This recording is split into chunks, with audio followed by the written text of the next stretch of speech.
4, 3, 2, 1. Boses ng bayan, hindi lang masahan, tunay at tapat sa bayan. DXOR Sa inyong mga radyo. Magandang araw Pilipinas, nato na mga nagbabagang balita sa oras na ito. MRT pinagdiriwang ang kanilang ika-30 anibersaryo sa pamamagitan ng pagbibigay diskwenta. Parenya sa Tokmo ay binahagi ang katotohanan sa pamahayag. Tampok na fashion style ating alamin. Dallas Mavericks na tinista ang Golden State Warriors. Radyo Rapido, Mula Luzon Visayas. at Mindanao. Mag-aatid sa iyo ng mga balitang tapat at maaasahan para sa bayan. Ako ang inyong lingkod, Adrian Bendoy. At ako naman si Samantha Dalawan, kasosyo nyo sa mga presko at mainit na balita. At sarang-sara ng mga balita. MRT pinagdiriwang ang kanilang ika-30 anibersaryo sa pamamagitan ng pagbibigay diskwenta. Kasangga 24, ibalita mo. Nasyonal.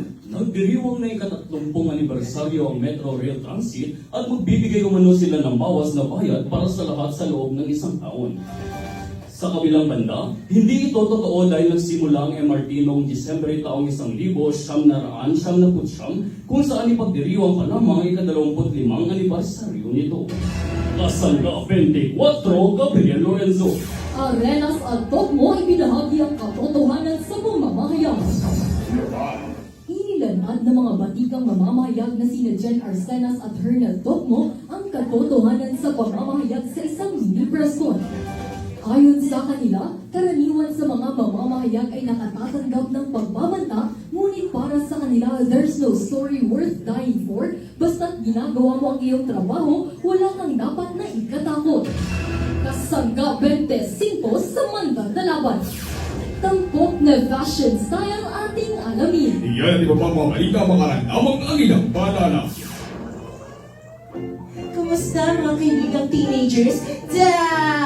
May mahalagang mensahe kami para sa inyo. Dapat open-minded tayo sa usaping sensitibo tulad ng teenage pregnancy. Tama, Patrick! Hindi biro ang teenage pregnancy. Ayon sa PSA, mahigit 3,000 sanggol ang pinanganak sa mga nanay na edad 10 hanggang 14. Ala, anong gagawin natin, SpongeBob? Siyempre, umpisahan na natin ang pagbabago. Dapat i-implement natin ang sex education sa mga paaralan. Kung alam natin ang mga dapat at hindi dapat sa usaping sexual, maaari nating mapapababa ang kaso ng teenage pregnancy. Ang pagtalakay ng kahalagahan ng pag-practice ng safe sex ay isa sa mga paraan upang mapagtagumpayan ito. At siyempre, dapat alam natin kung ang kilos na ginagawa natin ay mabuti o may masamang epekto. Kaya, isip-isip before you answer. Ang palanan nito ay din sa inyo dahil bilang ito. Nagbabalik ang Radyo Rapido! Oras Pilipinas, 10 minuto makalipas ang alas 6 ng gabi. Gang fashion, tampok sa mga kabataan ngayon. Mulford Quinzel, anong latest dyan? Patok ang isang trend ng geng fashion kung saan ang mga miyembro ng grupo ay nagsusuot ng iba't ibang kombinasyon ng damit na may maraming bahagi depende sa napiling tema. Ayon sa grupo, ito ay nagsisilbing simbolo ng kanilang pagkakaisa at kakaibang fashion statement. Ako si Mulford Quinzel, ang inyong mapanuring mata at tenga sa mundo ng intriga. Dallas Mavericks sinasta ang Golden State Warriors. Kasangga 27, ibalita mo.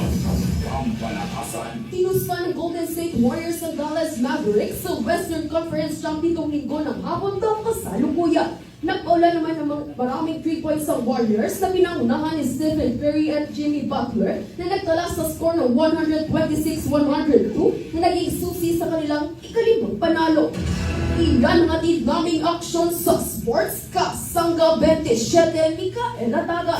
At iyan na mga balitang nakalap sa oras na ito. Ako ang nagpapatid ng inyong tugon, Adrian Bendoy. At ako naman si Samantha Talabon, ang inyong maaasahan sa tumpak na balitaan. Sa sultan ko na, Sikat ka! tayo ang turismo. Si Ilocos Sur.